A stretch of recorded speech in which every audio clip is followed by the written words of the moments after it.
What is good, everybody? Welcome back to another My Damn Toys video. Tonight, we got the full WWE Hell in a Cell 2018 full show review. Tonight, you know, the pay-per-view did go down, and what I'm going to be doing is taking you through everything that happened at the show, my reactions, my thoughts on everything that took place. So with that being said, guys, let's start off with the first matchup. So things started out pretty hot, guys. We had the first matchup of the night, Hell in a Cell match, the new red Hell in a Cell. Jeff Hardy taking on Randy Orton. You know, a bit of a grudge match right here. This feud's been very intense. You know, both guys going back and forth, just destroying each other with weapons over the past few weeks. It's gotten really personal to this point. I personally wouldn't have put it in a Hell in a Cell, but I guess, you know, it calls for it with all of the things that I just said. I don't know. I just wish there was a championship involved. I think that would add a lot to it. But I did enjoy this matchup. These guys did a pretty good job of telling a great story. There was multiple cool spots in the match. The first one, however, was when there was a ladder upside down.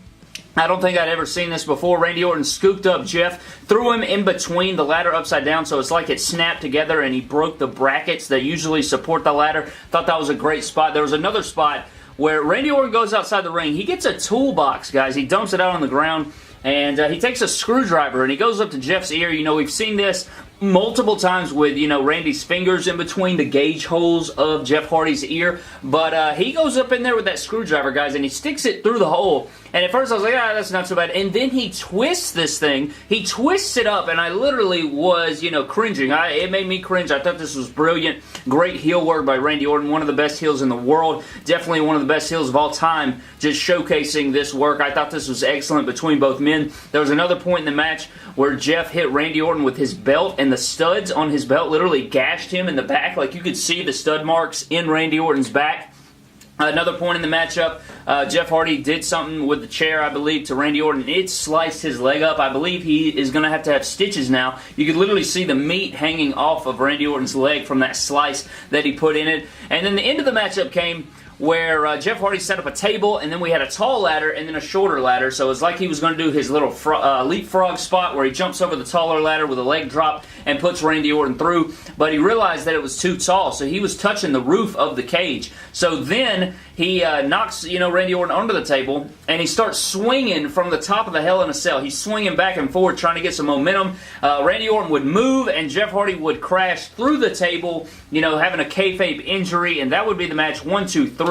Very intense stuff. I thought this was a pretty good match. I enjoyed it. You know, it was slow at times, but I think it called for it. I thought the guys told a great story, and I enjoyed it a lot. There was, again, like I said, a lot of good weapon spots, and I enjoyed this match a lot. But Randy Orton does pick up the victory over Jeffrey Hardy, probably writing him off TV for a little bit. Next up, ladies and gentlemen, we had the SmackDown Live Women's Championship match between the champion Charlotte Flair taking on my girl Becky Lynch. And I really didn't know how to feel about this match. To me, I mean, we've seen this match so many times before. They really didn't do anything too interesting in this matchup. It was your typical, if anything, to the most, I would say it was an above average SmackDown Live women's match. I mean, I don't know, like typical for these two. I mean, it's better than the average women's match because these two are two of the best in the business. But what I'm saying is nothing too over the top, nothing crazy. But the end of the matchup came very abruptly. I thought that they were just getting into the second gear, and I was enjoying this matchup.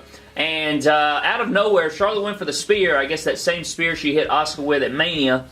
And Becky Lynch like reversed it into a roll-up. 1, 2, 3. And my girl Becky Lynch just, you know, reclaims the SmackDown Live Women's Championship. And I kind of feel bad for Becky Lynch because literally, guys, they're using her to pretty much put over Ronda Rousey and Charlotte Flair when it's the time to do so. Like, this is basically nothing because they just took the title off of Charlotte so that you can prevent Charlotte versus Ronda happening at Survivor Series. That is what the whole deal is here. My girl Becky wins the title. Very happy for her. She deserves it, and I hope they give her a nice, long, lengthy run with it since Charlotte's going to win the Rumble and go over to Monday Night Raw and challenge Ronda Rousey for the Raw Women's title at WrestleMania. You heard it right here. Charlotte wins the Rumble, fights Ronda Rousey at Mania, and Becky Lynch, give her a lengthy title run, give her some prestige. After the matchup, she did get in Charlotte's face. Charlotte stuck out her hand, you know, going for the good man handshake. Becky Lynch just held the title up in her face, said, "No, bro, F you. This is my title. You screwed me over.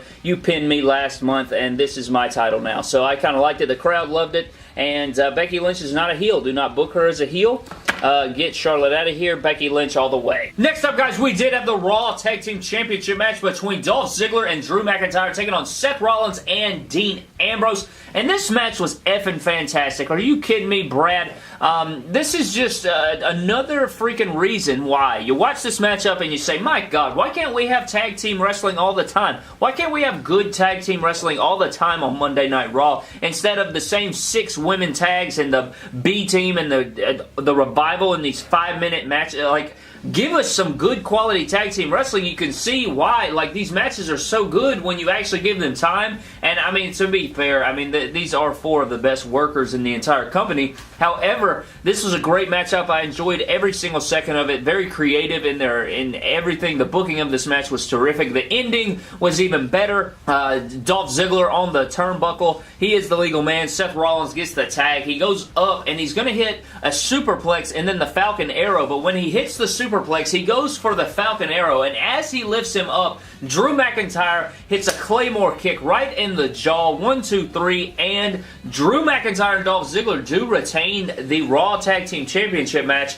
or titles, and I enjoyed the crap out of this match. I was on the edge of my seat. You know, were they going to give every single member of the Shield a title? And I thought this was excellent. Great booking, great match, great storytelling, just epic stuff. Dean Ambrose looked great. Seth Rollins as always, Ziggler as always, Drew McIntyre as always. Always doing the absolute best in the ring, and I am enjoying the crap out of this, and I enjoyed the crap out of this match, and yeah, this was just great stuff. What do you want to say? But they did retain the Raw Tag Team Championships. Drew McIntyre and Dolph Ziggler, my boy. Next up, we had the WWE Championship match between the phenomenal AJ Styles taking on Samoa Joe. And, yeah, guys, I enjoyed this matchup. You know, it wasn't my favorite matchup. I mean, it was kind of slow at some points, but they did give us some good things. The end of the matchup was when Samoa Joe, or AJ Styles went for the Phenomenal Forearm.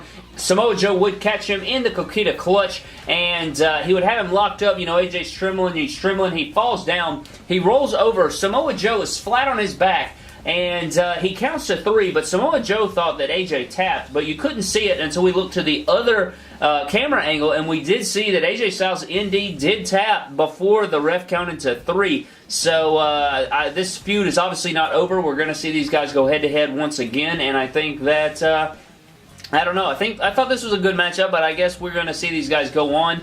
And I think that they still haven't given us everything. I still think that these guys could give us an even better matchup. And I hope that they do, you know, leave it all on the line on the next matchup, because I want to see them give it every single thing that they got. You know, 2 of the best workers in the company, 2 of the best on SmackDown Live. I do enjoy this feud, and I love the way they're going with it. I feel like, I don't know, I feel like it's been a bit personal than the matches show. I feel like Randy and Jeff did a lot better, you know, showing like that personal side, like really wanting to hurt each other. I wish that this feud right here between Samoa Joe and AJ Styles would take that step. I think that would, you know, add a lot more to it. But AJ Styles does retain, and that is what I predicted would happen. So AJ Styles is still your WWE Champion. Next, we had the mixed tag team match between Brie Bella and Daniel Bryan taking on The Miz and Maryse, guys. And I gotta be honest with you, I really don't care anything about this match. I love the feud between Daniel Bryan and The Miz. I mean, who doesn't love this feud? But I don't know, I just wasn't into it. I'm not big on mixed tag team matches to begin with. Like when The Miz fought John Cena. John Cena's my favorite superstar, but my God, like I just don't care. There's no like, I don't know, I'm not motivated by it. I don't care about it. There's nothing important to me to this. I love the result of this matchup, but that finish was totally botched, and I did not enjoy that. I thought that was awful. Maryse, she just does not need to wrestle, guys. I mean, she looked terrible breaking up that pin. Or that submission. She looked terrible selling. She looked terrible walking around the ring. I like Maryse as a character, but my God, that was not good stuff. I did not enjoy that at all, and I don't think she needs to wrestle anymore. She needs to definitely just be that manager / you know, just a sidekick to The Miz. Doesn't need to wrestle anymore. I don't know. Or just get better. Get in the ring and do better. But Daniel Bryan and Brie Bella would lose on a terrible-looking botched roll-up by Maryse to Brie Bella, and I'm happy with this result. Like I said, I think that Daniel Bryan needs to lose here. He needs to lose at the Super Showdown again and just be at the bottom of the barrel and have The Miz win at Super Showdown, go down to beat AJ Styles, then, you know, Daniel Bryan wins the Rumble, and then we have our WrestleMania matchup. So that's what happens here. Miz defeats Daniel Bryan after Maryse rolls up Brie Bella. Next, we had the Raw Women's Championship match between the champion Ronda Rousey, probably my favorite woman besides Becky Lynch right now in the entire company, against Alexa Bliss. And this match went on way too long. My God, I honestly zoned out for most of it because it was just unbelievable. Like, why is Alexa Bliss beating up on Ronda Rousey? Why is this going this long? I mean, my God, guys, these guys went forever. I was literally waiting on this matchup to end, and I don't know. I mean, I'm glad Ronda Rousey won. She should have won, but I feel like this match went on, again, like I said, way too long. I feel like she should have mashed her in like 25 seconds and moved on with this feud, or not this feud. This feud needs to be dead. This feud needs to be done. Get somebody in here that can actually wrestle a good match with Ronda Rousey, have some believable matchups. Let's do something way different than this. I'm very tired of this feud. I'm tired of this. Just Ronda Rousey, let's just get a new opponent for Ronda Rousey. Let's just move on from Alexa Bliss. She's a great promo. She used to be great, but now we're sick of her not wrestling very well. We need something different. Let's get Ronda Rousey with a good opponent, and Ronda Rousey retains her Raw Women's Championship. And last but not least, ladies and gentlemen, we had our main event, the Universal Championship match between Roman Reigns and Braun Strowman. This matchup was pretty interesting going in. You know, who was going to get involved in this matchup? With the Shield going to help, you know, Roman Reigns? Was Dolph Ziggler and Drew McIntyre going to come to the aid of Braun Strowman? You know, a lot of questions going in here. You know, this is the cash-in, the official cash-in of Braun Strowman. So he cashes in his Money in the Bank briefcase here tonight at Hell in a Cell in the main event. This matchup was solid. They used some great weapons. I think they had a lot of good back and forth. I think both of these guys have good chemistry since, you know, we've seen these guys interact so very many times on Monday Night Raw over the past 2 years. So, I mean, they literally have it down pat. But I did enjoy this matchup. You know, there was some cool moments, some cool spots, a lot of weapons thrown around, tables, chairs, kendo sticks, just a lot of great stuff. I did enjoy this matchup. But the main storyline in this matchup was about 3/4 of the way through. Out came Drew McIntyre and Dolph Ziggler to the ring, and you know, they're fighting, and they're trying to get in the cell, and then here comes Seth Rollins and Dean Ambrose, and they're all fighting and stuff, you know, outside the ring. They make their way around. They mess up the announce table a little bit. They climb on top of the cell, and Dolph Ziggler and Drew McIntyre and Seth Rollins and Dean Ambrose are all beating the hell out of each other on top of the cell. Very entertaining stuff. I love this so much. You literally did not know what was going to happen. You know, they keep going and then Ziggler and Seth Rollins scale the side of the Hell in a Cell, and they really botched this a little bit. I didn't really like it. I feel like the timing or something was off, but they both end up falling off, and they crash through the announce table. They're just chilling, and then the Beast Incarnate shows up. Guys, Brock Lesnar's music does hit here, and he comes out to the ring, and he beats the shit out of everybody. He's using half-broken tables and smashing them over the back of Braun Strowman and Roman Reigns. He literally just destroyed them both. He F5s both of them, and Paul Heyman comes out there. He's cursing out the referees, and Brock Lesnar literally kicked the door down of the Hell in a Cell structure. He throws the door in the ring, tries to set it up in the corner, but it does fall. But anyways, Brock Lesnar shows up. Nobody saw this coming. He beats the hell out of both men, and they end the matchup. They just end the matchup. I thought that was pretty dumb, considering this is no disqualification and everything. I don't know. I didn't like the finish. It just felt really abrupt, and I don't think there was a conclusion, which I do like most of the time, because now you want to watch Monday Night Raw to find out what happens. But I don't know. I just did not like that little part at the end there. But Braun Strowman does, I guess, fail in his cash-in. You know, Brock Lesnar came out and totally cost him the match and ended this matchup. So I guess we'll find out what happens on Monday Night Raw. But that pretty much does it for your Hell in a Cell 2018 full show review. Guys, thank you so very much for watching.